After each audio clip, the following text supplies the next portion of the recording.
Hello everyone, this is Weather. In this update, we're going to be talking about some dangerous storms and an historic heat wave.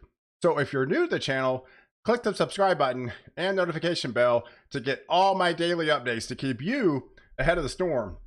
Good morning everyone. This is Friday, June the 25th. I'm back. I've been on an 11-day vacation with my family. We drove to Santa Fe, New Mexico, and went all up into Colorado. We slept like 6 different places. I mean, it's been a whirlwind vacation. Drove over about 2,800 miles and hiked about 53 miles that we calculated. So, man, it's been action packed. But I'm glad to be back, and we got a lot of weather to talk about. Yeah, we've got some historic weather to talk about. In fact, we've got excessive heat warnings for much of the Pacific Northwest, covering the entire state of Washington and Oregon and Idaho. And then we also have some flash flood watches in effect for Oklahoma, parts of Kansas, as well as Missouri, going into Illinois and Indiana. So let's get right to it. Let's take a look at the overall 500 millibar pattern. You can really kind of depict on what's happening. We've got a ton of sinking air over the Pacific Northwest, with this heat dome just building and radiating and intensifying over the coming days. It's not terribly bad today, but man, it's really going to intensify as we go into the weekend. And you can definitely see a trough that's going to be digging down in the central part of the U.S. That's going to be a cold front that's essentially going to be more or less crawling and jumping some very heavy rain into the central U.S. and some pretty good storm activity along with it. So if we take a look at the overall temperatures for today, like I mentioned, it's not terribly too bad, but still pushing triple digits and much of the Southwest. Getting into California, it's really going to start to intensify going into the weekend. But we got widespread 90s today into Washington and Oregon, as well as Idaho. A little bit cooler weather out here in the Northeast, and pretty much average for the central part of the U.S., just a little bit above average as that elongated cold front. But you can definitely see in the mountains of Colorado, where I've been, it's been fairly cool up in the mountains, and it heats up quick during the daytime hours. As we go into later on this afternoon, here's in the central part of the U.S., you can definitely see that low pressure parked itself over New Mexico. That's kind of a stalled frontal boundary. That's going to be activating some pretty good thunderstorms activity along this front. And in fact, the Storm Prediction Center has already highlighted a slight risk for severe weather along that frontal boundary. So things could start bubbling up in the heat of the day, and the activity in and around the Kansas City area, Wichita, going into St. Louis, as well as Amarillo and Overland Park, Kansas as well. You could see some nasty thunderstorms bubbling up, say after 3 o'clock this afternoon, predominantly maybe in the daytime heating hours between 3 and 9 o'clock. So some storms could get active with some hail producing thunderstorms, slight chance of tornadoes, but definitely some damaging winds and along that boundary area later on this afternoon, where things could get pretty active. But if we take a look going into Saturday, there's that dome, that ridge of high pressure. It just intensifies even more. It parks itself over the Pacific Northwest, and it just expands and deepens and brings some serious, brutal, historic temperatures. And we'll go over some of those, and some of these are brutal, guys. But that cold front will just more or less kind of stall and sag down a little bit further to the south as we go throughout the days. But you can take a look at out here in the Gulf of Mexico. We do have a non-tropical low that's based on a old frontal boundary out here in the coast of Florida here. That's going to start propagating off to the west, and then it'll start eventually bringing some rain showers to the southeast coast of Texas and to Louisiana. And you can actually see this little feature down here in the Pacific. That is Tropical Storm Enrique. That's going to be moving across and probably going to be going into our first hurricane of the season, down here in the Pacific. So as we take a look at some of the daytime highs as we go into Saturday, that's when it just starts getting brutal stuff. I mean, we're talking easily 100 degrees in much of California, much of Oregon, much of Washington, if not almost approaching all-time highs. Your all-time high is in Portland is 107. We're going to be knocking on the door on that on Saturday. Your all-time high in Seattle's 103. So we get some dangerous stuff. Boise, Spokane, all these areas are going to be looking at record high temperatures, if not all-time record high temperatures, especially as we go into Sunday and Monday. And fairly cool along the central U.S., northern central U.S., where that cold front is going to be more or less stalling and sagging southward as we go throughout the weekend.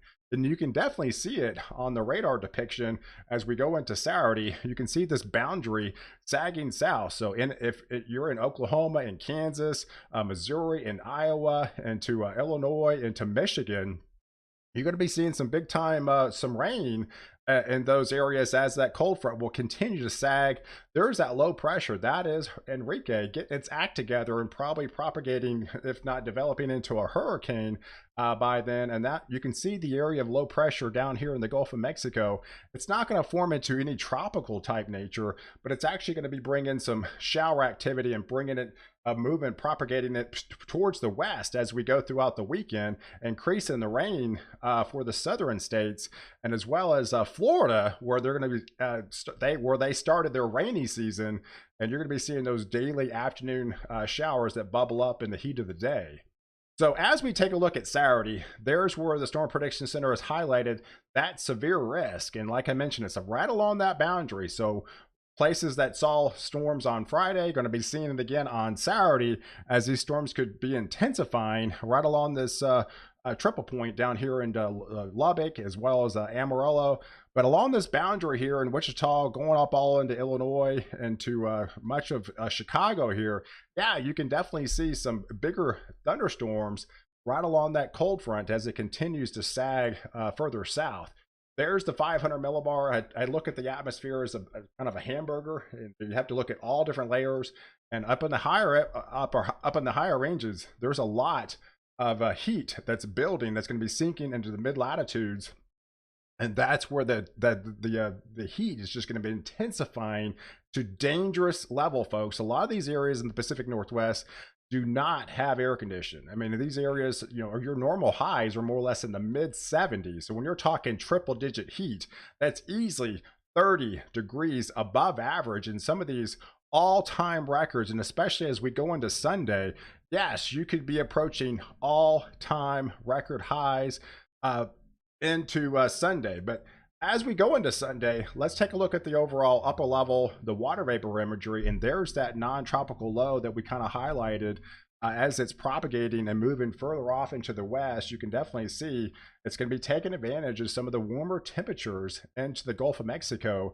And yeah, it's going to bring increased rain showers into much of the southeast Gulf, as well as Louisiana, along the same time where that stalled frontal boundary is going to be draped across Oklahoma into Missouri into Kansas, and trying to sag itself down into North Texas, as well as Enrique will start getting its act together down here in the Pacific. And it's definitely noticeable by Sunday. You can definitely see a pretty notable low pressure down here. It's probably going to be a hurricane by then, as it's really going to start getting its act together. It's probably not going to affect land, but it is probably going to be named the first hurricane of the season. And you can definitely see in the satellite picture here where that cold front is, and that's right along that boundary. So it'll shift a little bit further south as we go throughout the days going into the weekend, into early next week. So yeah, there's your hurricane. It's probably going to be, going into Sunday. There's where the tropical storm is right now, but as we go into Sunday, it's forecasted to be a hurricane, and this will continue lifting off into the north, and then eventually start to peter itself out. So it's not going to affect any land, but yeah, definitely going to bring some shower activity and storms down into Mexico, further to the south.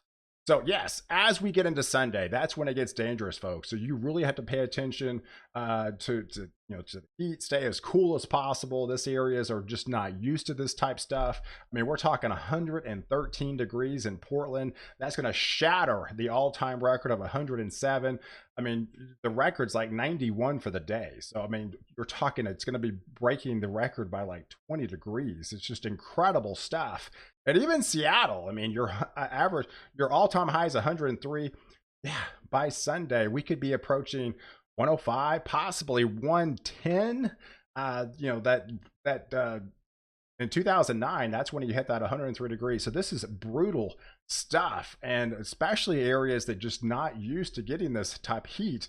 And all the portable AC units are sold out in this area. So you really have to take, you know, extra caution, drink plenty of it liquid, and just stay out of the heat, get in the shade as much as possible, and definitely check on the elderly, because heat is your #1 weather-related phenomenon for weather-related deaths. So this is some serious stuff, guys. Please take this seriously, as this brutal heat will just expand as we go into Sunday and just really start to intensify as we go into Monday. And you can definitely see up in the 500 millibar by Monday, that dome of high pressure just literally deepens even further. Some of these places will be getting to the, again, over triple digits, 105. Yeah. So when you're talking temperatures, 30 degrees, 35 degrees above average, it's kind of hard to believe that this is going to happen. But man, all the indications are coming together that this is some brutal heat, that it's really going to be radiating and start to intensifying over the Pacific Northwest. So you definitely have to take this seriously. And down in the midsection of the country, that's the name of the game, where that cold front that's going to be sagging down to the midsections of the country. There's your high temperatures by Monday. I mean, easily triple digits, 107, getting into the 1-teens range. That's some dangerous, serious stuff. I mean, yeah, you're sort of used to it down in the Pacific and down in the Southwest, but up here in the Pacific Northwest, you're definitely not used to it. I mean, your average high in Portland's like 76 degrees this time of year. Typically, you don't need ACs for that type of stuff at 76 degrees. But when you get a high of 107, 30 degrees above average, I mean, that's some crazy stuff. That's really hard for the atmosphere to do, but all the dynamics are going to be coming together for that to happen. So please take this seriously. And you can definitely see along the midsection of the country where that cold front more or less stalls out.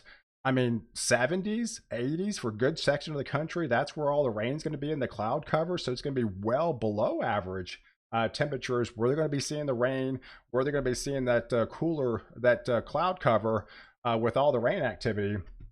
But yeah, as we go into Monday, that we have that system in the Gulf, we have the cold front, so it's going to be creating a squeeze play. So it's going to be sinking a little bit further south, so along these areas into Texas, into Oklahoma, into Missouri, into Illinois, into Indiana. So we're talking daily rain chances is going to add up to some pretty good significant totals over the next 5 to 6 days, as the cold front will continue to sag just a little bit further down to the south. And yeah, as we go into Tuesday, the weather pattern really doesn't change much, as that cold front will more or less stall out to the north, right along into Oklahoma, into Kansas, into Missouri, into Illinois, into Indiana, as that non-tropical low will shift itself a little bit further off into the west and bring increased rain showers in places in Texas, into Austin, and San Antonio, into Houston, as all these areas will kind of just merge and combine together, as this non-tropical low will be taking advantage of the warm Gulf of Mexico temperatures. But yeah, as we go into Wednesday, kind of the same deal. It really doesn't really change that much. The activity, you can definitely see Enrique more or less peters itself out, more or less fades over the open waters of the Pacific. But that low pressure will be more or less inland into Texas, and that squeeze play will just tighten a little bit further along that boundary, and these will be picking up again much rain showers into the Ohio Valley, getting into the Atlantic states. But you can definitely see, as far as the precipitation goes for on the European model, there's that high pressure over the Pacific Northwest, pretty much high and dry. You can't get rain under that big, high sinking dome of high pressure. But right along that boundary in the panhandle of Texas and Oklahoma, much parts of Kansas, into Missouri, into Iowa, into Illinois, into Indiana, and definitely up into Wisconsin into Michigan, definitely some bigger rains as along that cold front. And there's that non-tropical low down in the Gulf of Mexico that's going to bring increased rain showers to Florida, and that will continue to shift further off into the west as we go during time, bringing increased rains for the southeast Gulf states into Louisiana. And pretty much the GFS model kind of implies the same thing. right along that boundary. They have a little bit higher rain amounts than the European model, but basically more or less in line of those two congruent models, showing where that cold front that's going to be stalling out in the midsection of the country, and where that non-tropical low will propagate further off to the from the east to the west as we go through time and start impacting the southeast part of the US. So hey, I appreciate you guys watching. Do like this video, definitely leave your comments below, and don't forget to subscribe to my channel to catch the latest update where I protect you before and after the storm.